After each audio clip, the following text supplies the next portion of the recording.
Dr. Jerry, you got the whole world waiting. Been ready for you to start the conversation. Your point of view, it got the haters confused. Leave it up to you to bring us all the good news. Positive vibes and the sex appeal too. Dr. Andre Jerry, can I get an interview? Hello, everybody, and welcome to another episode of Live with Dr. Andre Jerry. So thank you for tuning in this evening, and big shout out to my family and friends who are tuning in from Columbus, Warner Robins, Atlanta, Charlotte, D.C., L.A., San Juan, Puerto Rico, Nigeria, and from wherever else you may be tuning in from tonight. I really appreciate your listenership. So listen, we have a really exciting show in store for you this episode, because tonight we're featuring two amazing gentlemen who are blazing trails in the entertainment industry, from music to modeling to television and film. So let's get right into it. My first guest of the night is an actor and producer based out of Atlanta, Georgia, which we all know is one of the top cities for film and television production. He started his acting career performing in stage plays in Atlanta and with appearances in on-scene cameos and commercials. This spurred a passion not only in just acting, but learning about production and what happens behind the scenes. He later enrolled in the Art Institute of Atlanta, where he graduated with a degree in video production, which later led to working in production for BET. And it led to his online show, The Sir Ty Experience, where he interviewed major celebrities and other top-level talent. He also has another show on IGTV called BBS, or Black Business Spotlight, where he highlights Black entrepreneurs and Black business owners. As a producer, he has worked on numerous network television products, including a reality show filmed right in Atlanta. Recently, he guest starred in a new TV show on the all-Black network called Wicked City, and also in a BET Plus original called I Got a Story to Tell. He's also featured in the newly released film Life Without Hope 2. So, ladies and gentlemen, without further ado, please help me welcome to the show Mr. Booked and Blessed himself, Sir Ty. Welcome to the show, Sir Ty. What's going on? Wow, what an introduction. Thank you so much, first of all, for having me on the show. And thank you for that. When you do so many things, you don't know that, you know what I'm saying, when somebody reads your bio, it's like, wow, you know, and God gets all the glory. So I just want to say that first off. But how's everyone doing? I'm doing great. And listen, it's a pleasure to have you on. I know we've been communicating back and forth for a while, and you know, was finally able to pin you down and get you booked for the show. You're on the go constantly. I think you told me you just came from an event in D.C., right? What was happening out there? Oh, God. Shout out to Antonio Driver. He has this organization, and they did an award ceremony. It's called the I Am Awards. It's basically for people that's in the LGBTQ plus community, you know, actors, activists, people that's in entertainment and television or whatever. So he honors them every year, and Judge Mathis was honored as an ally. Last year it was Vivica Fox who hosted it, so it's an awesome time. So DC was very fun for me. I had an award, went to the award show there, came back to the movie premiere of which you mentioned, Life Without Hope, a new chapter, which was amazing and phenomenal. So yeah, can't be. Oh, wonderful! That's really exciting. You said, okay, so this was Judge Mathis was there or honored, or what did you say about him? Yes, he was honored. I believe they were shooting or wrapping up the first day of BMF, so I think he was on location shooting, but his son and his daughter came and they accepted the award on his behalf. But yes, he was an honoree for that particular award show. And so, yeah, it was dope to be in the building and in the room, so I had a great time. Okay, awesome. Shout out to Judge Joe Mathis. I love him. And before we veer too far off track, I want you to take a moment and just tell our listeners a little bit about yourself. Awesome. Well, my name is Ty Gowdy, aka Sir Ty, and I got to serve because I was in the military as a young lad. I joined the U.S. Army, and my first duty station was in Germany. And over there they don't say Mister, they say Sir in their last name. So I just kind of brought it back to the States and connected it to Ty. But New Orleans native, like I said, joined the military at a very young age. Been to Iraq twice. And while stationed in Germany, I had the opportunity to do my first, I guess, major stage play, where I was the only non-African American to play pretty much Caucasian role. Like my family was Caucasian, and I played the son. So in that year, I was also nominated for Best Actor. So that kind of sparked the I guess the professional side, because I always wanted to be in entertainment, but I never knew exactly how or what lane. But by me doing that, it's all like, Lord, that's love. I can, kind of see where it takes me. But I'm a single father of two amazing sons, Prince Jordan and Prince Jonathan. They are my legacy. They are my world, and I'm so happy to be their father. Having amazing mother who raised, me and my sister by herself. And I'm just a person where I want to see everybody win. I guess the misconception about me is that, whatever. But I do want to see everybody win, and I make sure that my track record states that. I put people on and don't ask for anything. You know what I'm saying? I just want to make sure that if you have a dream, I want to be that bridge and want to make your dreams come true in any way possible that in my capacity that I can do. So that's Sir Ty. Wow, I love that. That's a great introduction to who you are. And you mentioned that you're the father of two. So these sons of yours are teenagers, I presume. I often get the question of how they're doing. I say very expensive, but yes. I have a 16-year-old and a 14-year-old, and my oldest is driving now, so he's going to be looking for a car. My youngest is in sports, so we're always on a basketball court at a game or... So, yeah, they keep me active along with all that I have going on. So it's never a dull moment in my world. Yeah, I was just about to ask you that. Like, I'm sure, I mean, you're co-parenting, you're trying to manage being a present parent and, you got the games and you're traveling back and forth. How do you manage all of that and stay sane? I pray. I have to. I just wake up every day and I say, okay, these are the goals and the ideals I have for the day, and I try to hit as many as I can. And the check mark for me is completed. So I'm kind of, I don't know, they call me nerdy, but I like seeing check marks. When I've completed that, I can move on to the next thing, and that's how I can give my all to it. And especially incorporating kids into the schedule, things are unexpected. They get sick. They got to go to the doctor. They may have this going on, or I may not find something out until the last minute and have to adjust the schedule, but for them, they are priority and everything else is going to fall in line. So it's a lot at times, and they're 2 hours out. So I tell people I do at least 8 hours every 2 weeks, 2 to get them, 2 to bring them to Atlanta, 2 to drop them off, and then 2 for me to get back home on top of all, that's on the schedule. So I'll make it work. God is giving me the strength, and I'm going to keep kicking until I can't kick no more. I heard that. Well, listen, I'm going to ask one more question about your kids, because I always ask entertainers especially this. If one or both of your kids express interest in being in entertainment, would you encourage that, or would you try to point them in a different direction?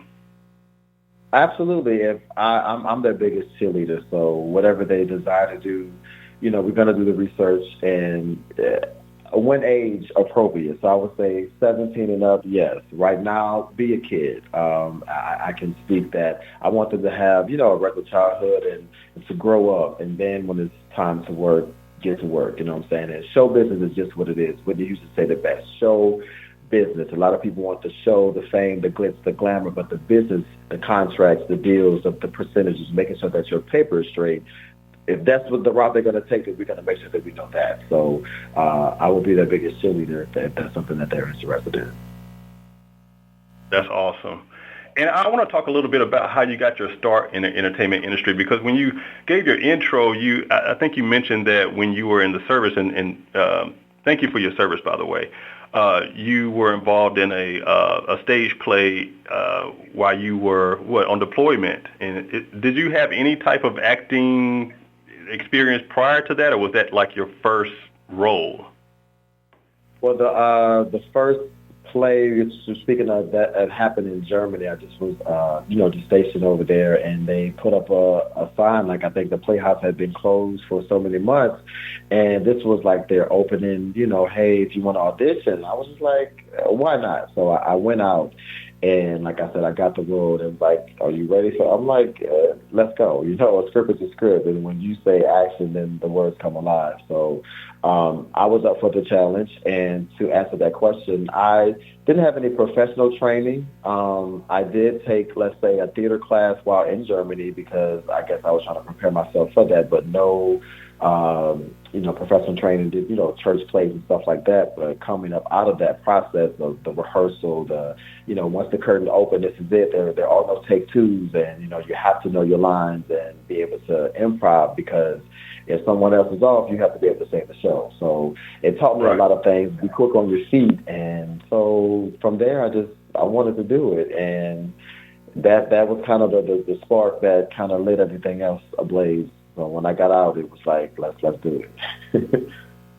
Awesome. And I know, working in entertainment, you and anyone who works in that field, they have to deal with a lot of rejection, a lot of closed doors, a lot of no's. What's your coping mechanism for getting beyond the rejection that's present in the entertainment industry? That's a great question. Wow, how can I say that? You have to have a backbone. I mean, in entertainment, period, if this is what you want to do, you can't, I don't say be jellyback, because you're going to deal with rejection. You're going to deal with people saying no. And how do you handle it? I would say for me is I take moments where my phone is on Do Not Disturb, the TV is off, and I just allow self to decompose. Sometimes, you got to flush your mind because so many things are coming at you. It's almost like a stock market, but you have to make a safe space to clear the space, if that makes sense, so that when you jump back into it, you can have a clear mind and clear focus and go into it. So for myself, I take moments, and I guess people call it meditating. I just get your mind right, get my mind right.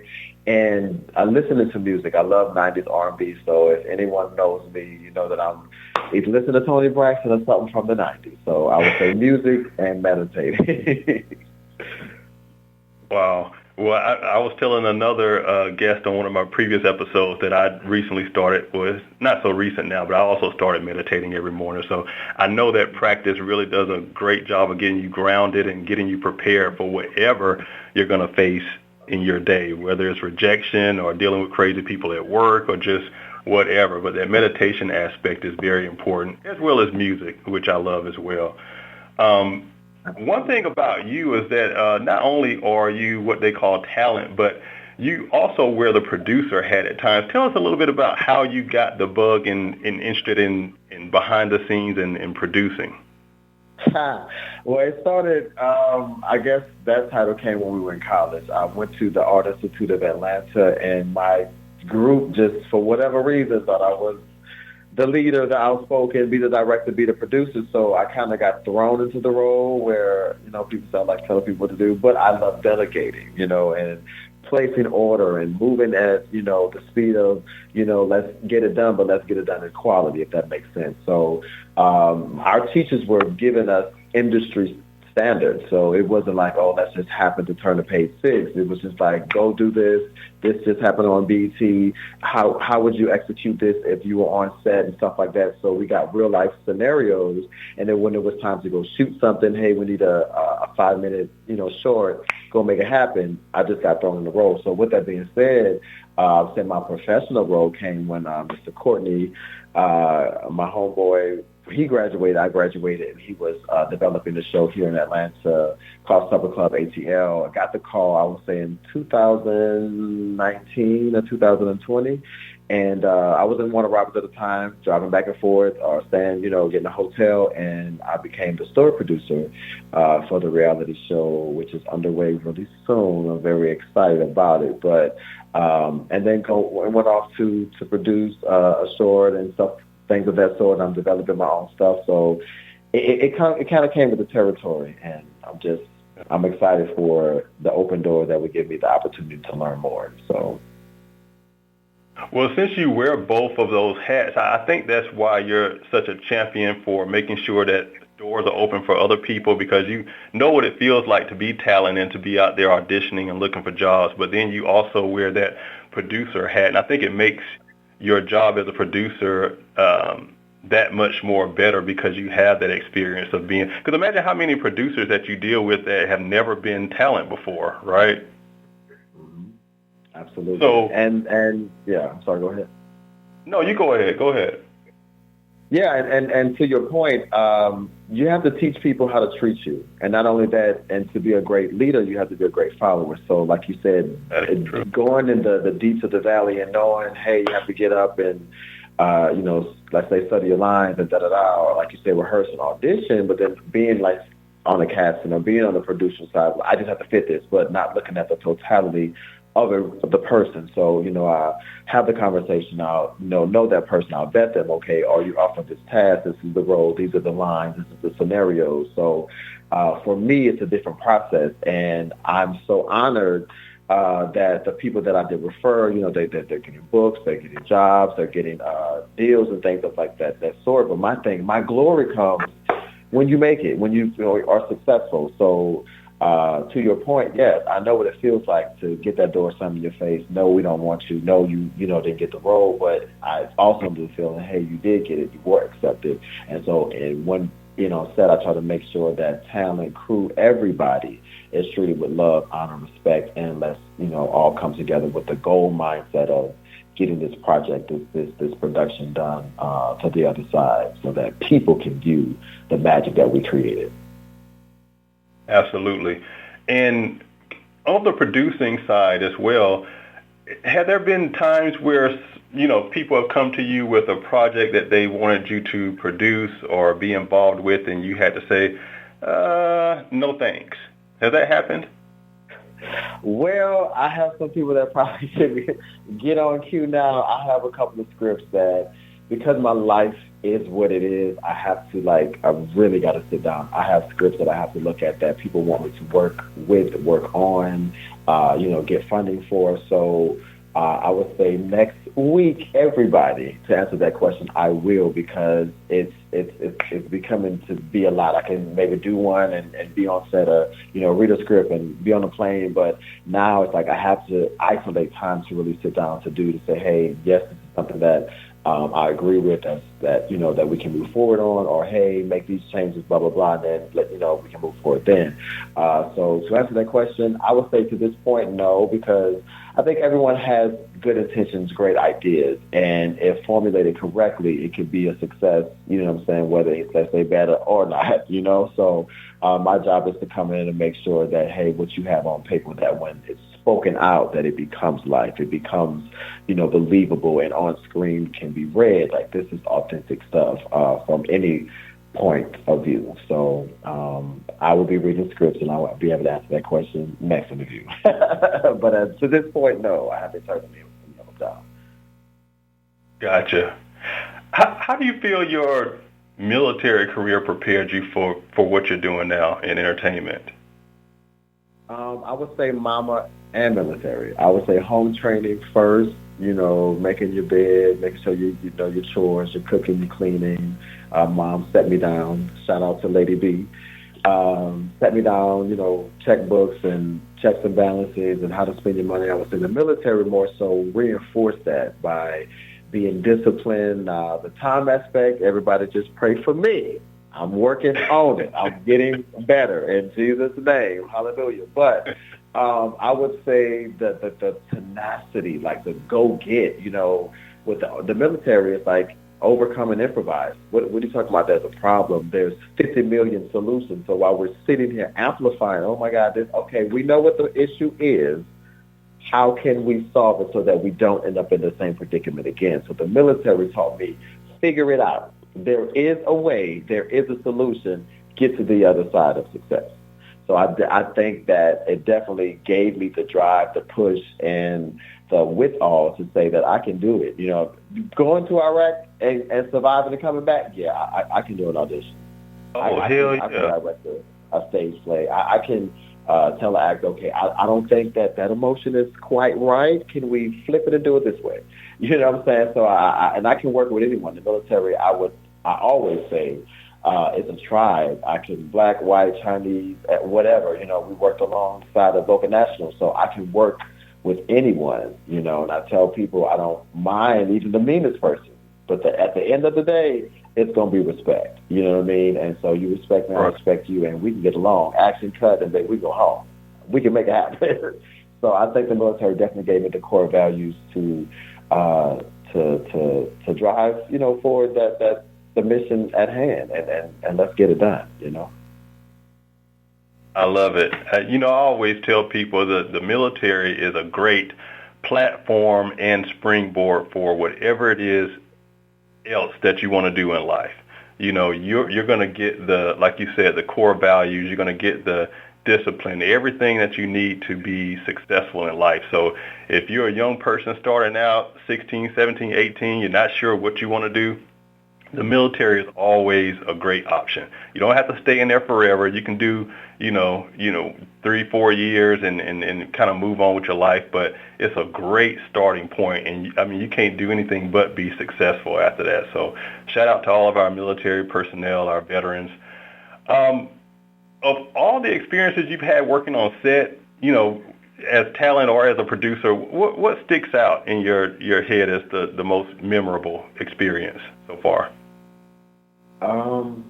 I would say the most favorable one would have to be while sitting in my professor's class, Miss Mongo. She walked up to me and handed me a packet and said, fill it out. It's for internship. And I was like, I only volunteer for Jesus. So what do you mean intern? But I didn't know when I opened the page, it was for BET Networks, right? And so I filled it out, just like she probably gave this about 50 other kids or students, and little old me, you know, I'll do it, I'll fill it out, but we'll see. Turned it in, and I got a call and said, hey, we want to have you out to the studio next week. When are you available? When are you not in class? So you asked that question. That was the breaking point for me entering into, I guess, the show business or being on an actual live set, working with the likes of Debbie Allen, working with Big Boy, working with, oh my God, so much, Jackie Harris. The list goes on. It was every single day a star was on set, and I just was like, Jesus, this is what I want to do. So for me, that is the moment. I'm so grateful to Ms. Mongo for opening that door, because from that moment on, I graduated, and though I did the internship, they asked me to come on as an employee.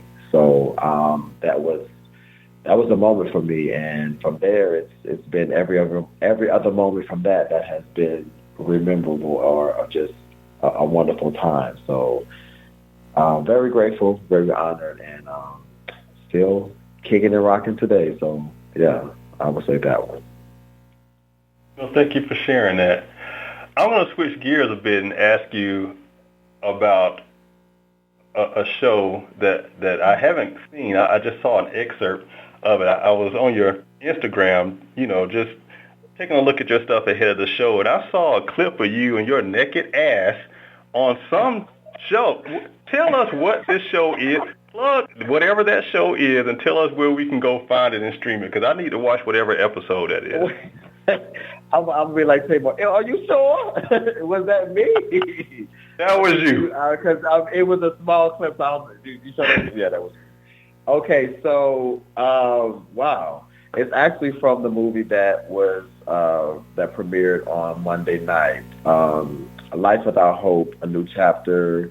It was written, directed by Mr. Leo Sullivan, produced by Shishi, produced by Tammy, the godmother. And they approached me and were like, hey, this is what it is. And I was already working crew. So most times I'm crew and cast, which means I'm acting in it. Once I finish, boots on ground, I'm doing cables, doing this, whatever, you know. So for this particular scene, I don't know if I'm going to give it away because it ain't released yet. But y'all just got to watch it. But it is a little risque. And how can I say, barebacks maybe in the viewage of your screen. But let's just say I was doing squats, that day.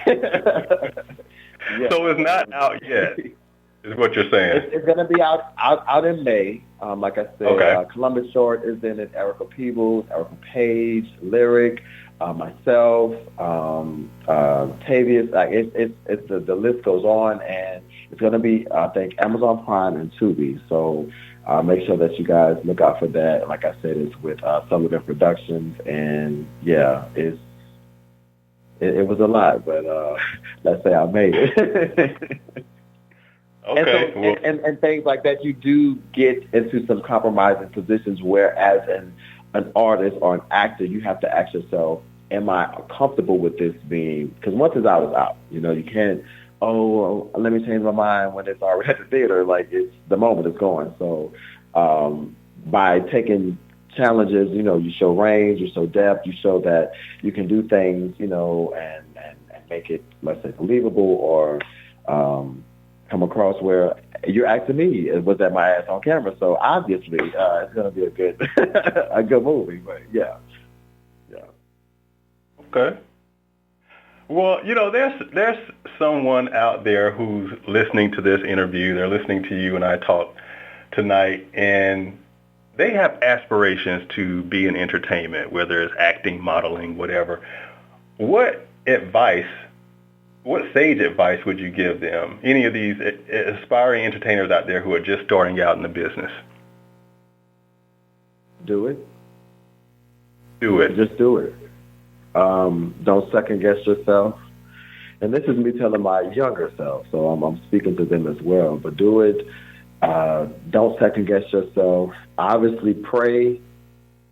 Plan, which means research it out. I tell people all the time, Google.com is your best friend. Anything that you want to know, research out what's the salary, how many people is in this position, what's the course of, being successful, the things that you have to know and do, and then pursue, go after it with the endless pursue that it's going to happen. Like, nobody on the other side or the outside of myself, meaning the external things, are going to tell me and God that we can't cross in or we can't cross over, we can't be successful, or this is not going to be. So have the gall and the tenacity that when you say, I'm going to be a singer, then don't nut up 2 months later, this hard work, I got to go back to rehearsal, I can't smoke, I got to drink tea and da-da-da. Yeah, these are the things necessary. So make sure that when your yes is a yes, that you have taken into consideration all the sacrifice that goes into it. So anybody can, it's going to be so easy and you're going to love it. I'm going to tell you now, it's going to be some nights and some moments where you're going to say, I want you to go work at McDonald's, versus, you get that big deal and it's going to be like, oh my God, I'm signing my contract with BT now. It's amazing. So you're going to have your highs and lows, but that comes with it. That's just like a heartbeat. It goes up and down, which is a mere indication that you're still alive. So you're going to have some ups and downs in your journey to your career, which means you're still on course of getting to that moment of destiny where you're going to meet opportunity and success. So keep going. Do it and then keep going. Okay, Pastor. All right, now I'm about to say nothing about that now. No, but that's excellent. That's excellent. I feel like whoever needed to hear what they needed to hear, they got what they needed. I want to ask you one more thing because we're quickly coming up on the end of this segment. This always happens. I don't get through all of my questions, and this may overlap with some of the things you've already discussed. But I want to ask you before we sign off for this segment, what would you share with our listeners that you want them to know about the personal sacrifices you made to get where you are today?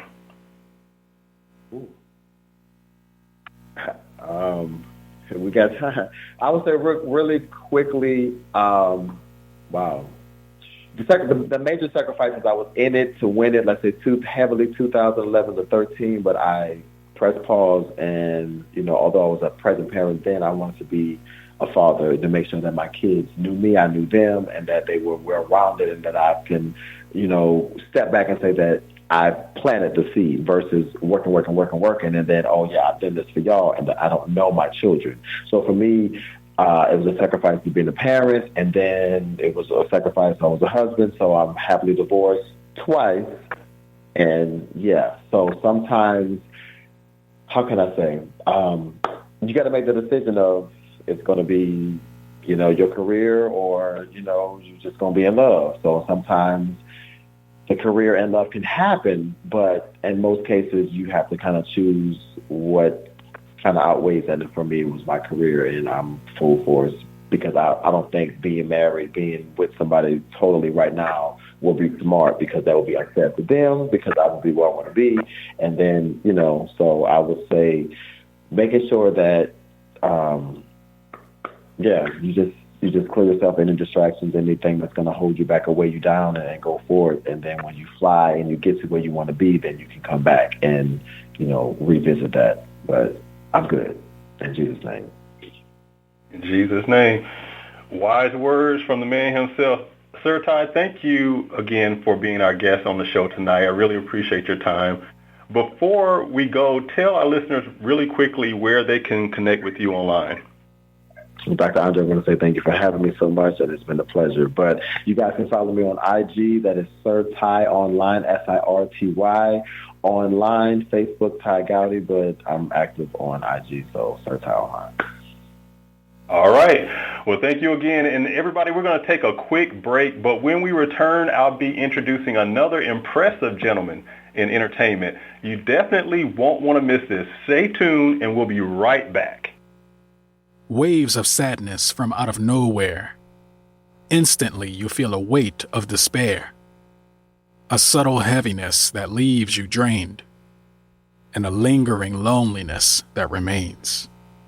Suddenly, there is no reason to smile, and then you become angry for a while, lashing out at anyone near, especially the ones you hold dear.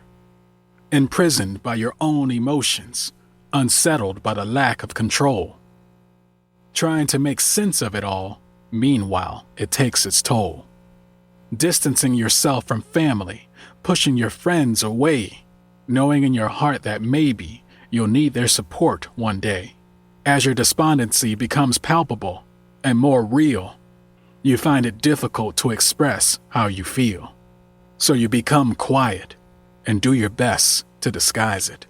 But there is no denying it. There is something wrong, because nothing you do feels right. The sadness is overwhelming, but you're too angry to cry. Deep into the pit of self-pity you're hurled, where you realize you're not depressed, you're mad at the world. This poem, written by Dr. Andre Jerry, is entitled Mad at the World, from his literary debut, Write or Die, Expressions of Life, Love, and Loss, Volume 1, available exclusively on Amazon and Kindle. Write or Die is more than just a collection of poetry. It's a lifestyle, a call to action to its readers to consider expressive writing, such as poetry, as a catalyst for healing, growth, and change. Write or Die assists the reader in a way that's relative to them and helps to identify their own emotions. Each expression is poetically written in an elegant style that's helpful to the reader, for each expressed title motivates in a personal way, providing pure insight and introspection. Having triumphed over his own trauma and adversity, Dr. Andre Jerry has proven how powerful expressive writing can be to the healing process. If you're feeling stuck in an emotional state that's keeping you from achieving your highest potential, consider expressive writing as a tool to help identify and release negative thoughts. Purchase your copy of Write or Die, Expressions of Life, Love, and Loss, Volume 1 by Dr. Andre Jerry, available exclusively on Amazon and Kindle. You're back live with Dr. Andre Jerry. Here we go. Okay.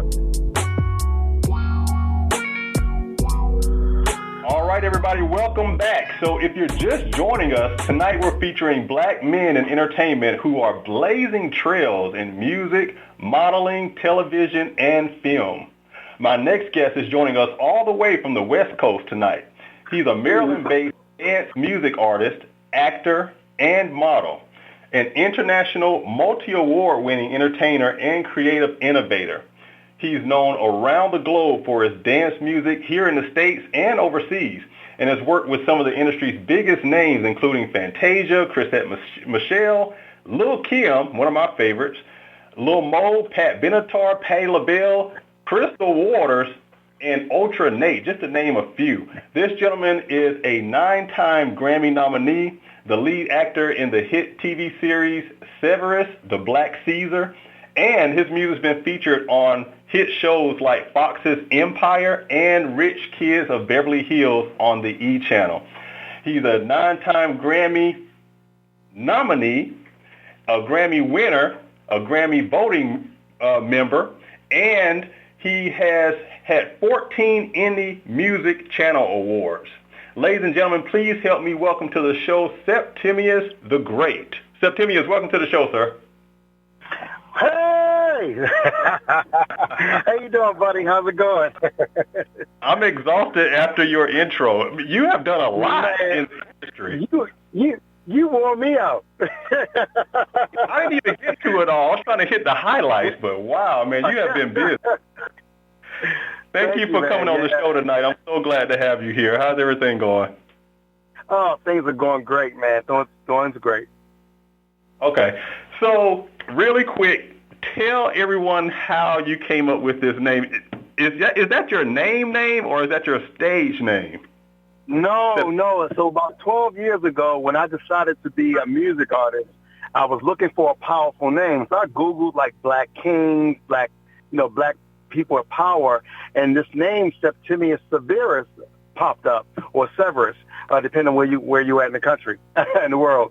But I was like, ooh, I like that name, and I read about him. He was actually a Roman emperor over the whole entire Roman Empire, but he was from Africa. He wasn't a typical Roman.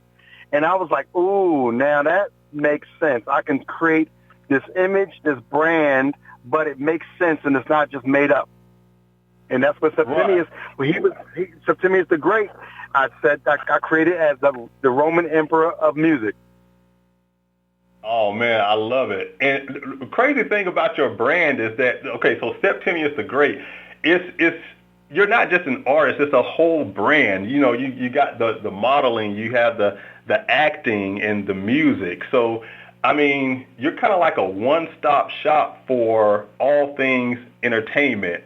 And so I'm sure that comes with a lot of responsibility. Do you ever feel like you are misunderstood or miscategorized in the industry? What challenges have you faced in that department? A lot of challenges, because one, me becoming a music artist was a challenge, because after I went through a breakup, I had to reevaluate myself and like basically create the better me. So I told my friends, you know what?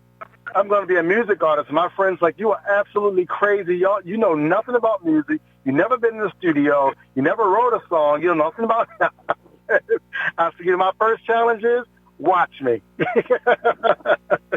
So wow. From that, my first song, of course, was I Am Fashion, the original version of it, because I came from the modeling world, because I was a model, a runway model.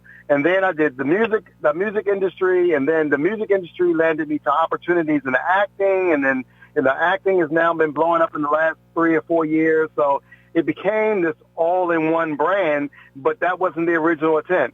My original intent was just to create a song as a music artist for a fashion show, and that was it. And it just kind of sprung from there. Wow. Yep, it's evolution. I love that.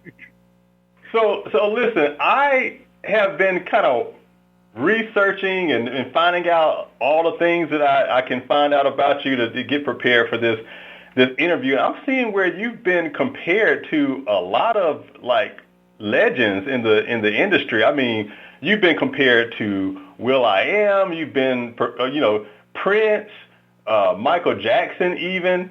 And we talk about this brand that's like a non-standard form, it's not fitting in a particular genre and all of that. How do you package yourself to get gigs? How do you package yourself to, like, how do you just overall package yourself to make sure that people understand what you have to offer? Well, when I first started, a lot of A&Rs from record labels, radio stations and stuff were like trying to figure out like who I am and what I represented, but it was just completely different because I didn't have like a genre or image that I wanted to create. So people like will.i.am, Prince, Michael Jackson, they were visionaries. It wasn't about having the best voice or the best look or the best stage show or the best or the best image. It was all the above about being creative. So that's what I focused on. So some people get it, some people don't get it, but that to me is rewarding because I'd rather bring you something completely new that you either hate it, you like it, or you learn from it. And that's what drives me, and that's what I push for. And I look up to people like that because will.i.am, Prince, and Michael Jackson, they couldn't be put into a box. You never knew what you were going to get because it was all about the creativity of something completely new. Correct. Yep. So I want to talk about what your reaction was when you found out that you were nominated for your first Grammy. Who calls you? Is it an email? Does your agent call? How did you find out about it, and how did that feel? Yeah, well, the first 9 Grammy ballots that wins I got listed on was amazing because one, I was a Grammy. One day I was just talking out the industry, and someone said, "Oh, you're part of the Grammys." And I was like, "No, how do you do that?" They said, "Well, you go to Grammy.com, apply for a membership, submit your credentials, and if you get approved, you'll be a Grammy member or a Grammy voting member." So I did it. So one of the perks of being a Grammy voting member is not only do you vote on every level of musicians or people in the music industry, you also get to submit yourself or other people's work as well. So my first year, was a voting member. I released my first album in 2017, I think it was, and I submitted my album and my songs. And one day in the email, when the ballots came out, I didn't even know I was on the ballot. The ballot came out, and I saw Septimius the Great, this, Septimius the Great, that. Septimius, I was like, oh my God, I just got 9 times listed on the ballot. I can't believe it. It was like, I didn't even believe. I was like, oh, well, hold it. Is it me? What? I don't understand what's going on. That had to be surreal. It was phenomenal, man, because it validated some of the creative ideas and thoughts and the uniqueness that I've been that I've created under no model of any other artist, really. It validates you. It began, and then, I was able to stick out my chest a little bit more. I was like, okay, well, yeah, I got it now. Okay, I think I'm on to something. Oh, man. Yep. It pays to stay in your lane and not try to be like the next person or someone else. It just pays to stay in your own lane and stay true to your own creative whims. Man. Your music is becoming quite it's quite popular over in Europe. How do you think your music crossing over to global audiences happened? Did it just get in the right hands, or did you strategically market it overseas, or what happened with that? Yeah, I was actually in Baltimore trying to, because, I wanted to get my music on the radio. But in the DMV area, the D.C., Maryland, Virginia area, everything is hip-hop. So I didn't fit anybody's format for radio. But every time I would sit down with somebody, they'd be like, oh, you know what, man? You got this house music type of vibe, but it's kind of like a little hip-hop-ish, but it's got a little dance music to it. You belong overseas. You should market yourself overseas.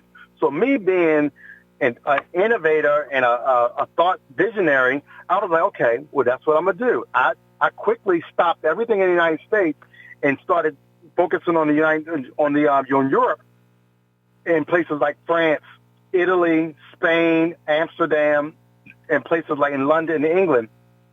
And I just did it the old way. I just looked up radio stations or people having shows in those different countries. I sent an email with my press kit, introducing myself, and letting them know I'm going. Well, I was telling them I'm going to be touring Europe, and I would love for you to play my music or allow me to perform.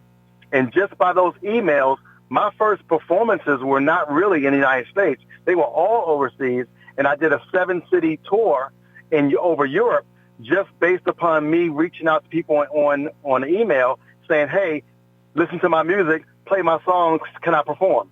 And that's how it started overseas. And that's why my base overseas is so large, because that's where I started, because people in Europe don't have blinders or cookie cutter ears, I call it, like in America, because in America, everybody sounds the same or like somebody. And over there, they don't care if you're black, white, purple, straight, gay. They don't, if it's opera music, dance music, they don't care what it is as long as they like it, when they hear it. And that's where I fit in. Yeah. Yeah, uniqueness is celebrated overseas. Exactly. Yeah. So when is the last time you performed live? Actually, I'm actually getting ready to perform live in about 30 minutes. Oh, goodness. I'm at a show here in LA. It's a fashion show where I'm hosting and performing. But right now, since I moved to LA about 7 months ago, I just started performing here like 5 times in the last 7 months between LA, Atlanta, and San Diego, San Jose, San Francisco, the whole West Coast. I've been working it out so far. But my live performances, thank God, because the COVID's over, I can go back to doing 100 or 200 shows a year. Yes. I love how your music kind of marries with your modeling and your fashion interests.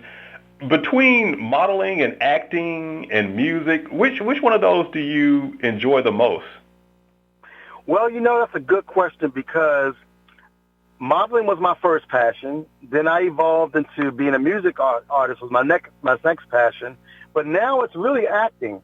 I really, really enjoy acting because, and in honesty, I've been acting for the last 12 years as Septimius, creating this brand, creating this image, creating this look, and becoming this person on stage. So acting has always been in me.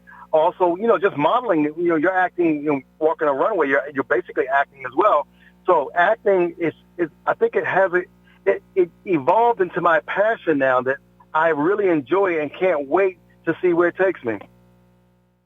I'm excited to see where it takes you as well. What would be a dream collaboration for you? Man, well, of course, will.i.am is my absolute idol because, one, the sound is similar, the fashion is similar, the business sense is similar. But right now, the hottest artist right now I would love to collaborate with, of course, would be Beyonce, only because, not because everyone loves her, it's only because she is such a machine. She's such a visionary. She puts on a production, and that's what I like.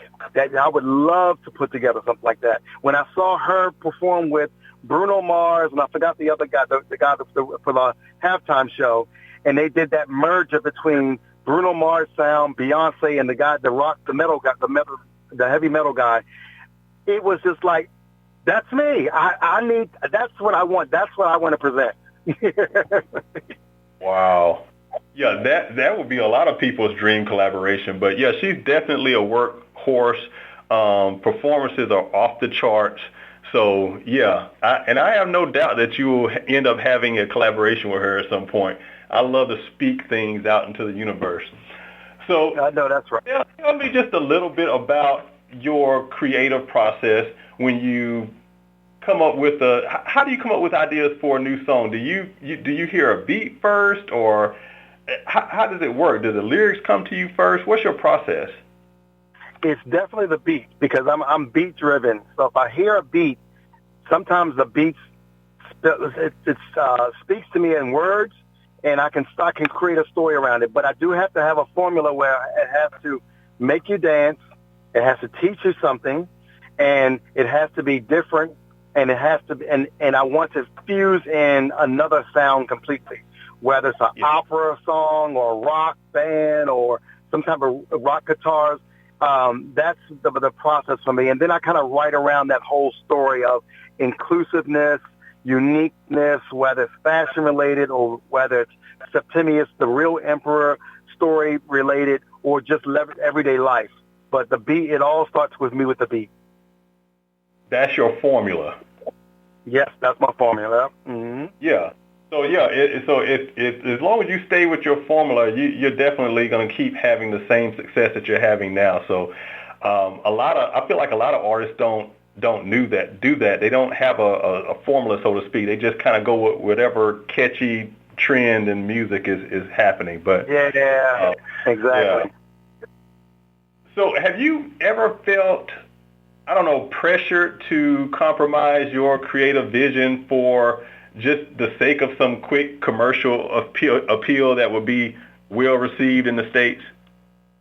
Yes, yeah, I got that a lot for like the first, because I didn't know anything about music, so I just kind of jumped out there and said I wanted to do music. And if I listened to the radio stations, the managers, the publicists, all the creative teams around hip hop, and what I was used to, my vision of Septimius the Great when I first came out was about a Roman emperor of music. So my whole production, even if it's a small show, was dancers, soldiers, costumes, and if I can get lighting and smoke effects, that was my formula for me to be anywhere to perform. Well, coming from Baltimore and being around the hip hop industry, that was way overboard for most people. So they're like, oh, you need to cancel the dancers and change it. Instead of looking like a Roman emperor, you should just, be more trendy, stage urban look. And, I tried it because I was doing a lot of hip hop showcases and people were looking at me like I was from Mars. But, I did it a few times. I'm like, I don't want to no, this is not what I want to do. I want to do a theme party, a toga party. I want to do, girls with pedals. I want to do the guys walking with soldiers. I want to walk in with people carrying me. I want that Lady Gaga effect. Yes. Yeah. So, I did. It was hard, and I was going to compromise just to fit in, but it just wasn't worth it. It killed my whole spirit, my creativity, just my whole purpose of even trying to do music. So I had to go. I had to let that go. Well, I know I mentioned this briefly during sound check, but I just want to tell you and everybody that my favorite song of yours is hands down I Am Fashion. I was playing it yesterday, and even after I stopped playing it, I could not stop singing that song. I am fashion, I am fashion. All of your music is like perfect for walking down the runway. It's like perfect fashion show music. I love it. Exactly.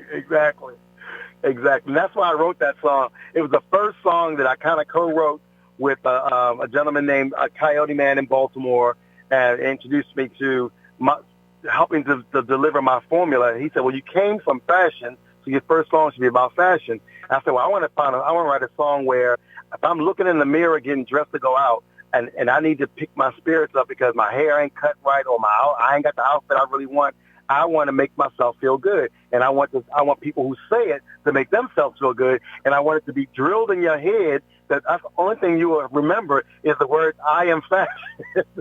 Right, and it does its job. Everybody out there, go to YouTube right now and put in "I am fashion, Septimius the Great." You will be singing that song from here to the end of the year. I mean, it just gets in your pores, that song. But anyway, I know you have to get ready for a show soon. I want to ask you something that I asked my previous guest in segment 1. So what would you share with our listeners tonight that you want them to know about the personal sacrifices you made to get where you are today? Yes. Well, the personal sacrifices I had to make was sometimes you can't bring along when you get famous and the larger you go, you can't bring along your friends, you can't bring along your family. One, sometimes they get jealous of your success and fame and they turn against you, or they don't care about your successful fame because they want to keep you at a level with them and where you were before you became successful. So what I had to sacrifice is my family and my friends, and I had to surround myself with people who believed in what I was doing, who I was, but also kept me grounded. So that kind of sacrifice caused me to, do a lot of things myself. I did a lot of shows myself. I did my own marketing. I did my own promotions. I did my own website. I did my own everything because I couldn't find people who one, didn't understand me, but two, would not turn against me or try to rival with me or try to take from me. So that's what I had to sacrifice that. Yep. I did. Absolutely. So I feel you 100% on that, and that's definitely some sage advice and wise words. I want to thank you so much for your time today. I know that you are getting ready for a show in the next few minutes, but thanks for stopping by live with Dr. Andre Jerry today. Really was a pleasure to introduce you to my audience. You're welcome to come back anytime. But really quickly, you're all over the place online. Let us know where our people can connect with you online. Yes, definitely follow me on all social media. I have 4 movies coming out this year. My new album is going to drop, which is Septimius 2.0, which is a whole nother level of my formula of music and fusions of genres. But you can follow me on TikTok, Facebook, Instagram, Snapchat, I don't know what else is out there. YouTube, everything is under Septimius the Great. My website is septimiusthegreat.com, but if you Google Septimius the Great, there's only one in this world, and I trademarked that name, so you're not going to get anybody else, even if you just do Septimius. There's only going to be the real Roman emperor 2,000 years ago, and there's going to be me, Septimius the Great of music, acting, and modeling. So definitely look me up, follow me, and I follow back. Trust me, you won't have any problems finding Septimius online. Septimius the Great, everybody. Thank you again for your time. That's our show for tonight, folks. So be sure to join me next Wednesday on May 24th at 8 p.m. Eastern, right here on the Artist First Radio Network. And I want to thank again my guest for segment 1, Sir Ty, and thank you again to Septimius the Great, who graced us with his presence on segment 2. So everyone, good night. We'll see you next month. Have a good night, y'all.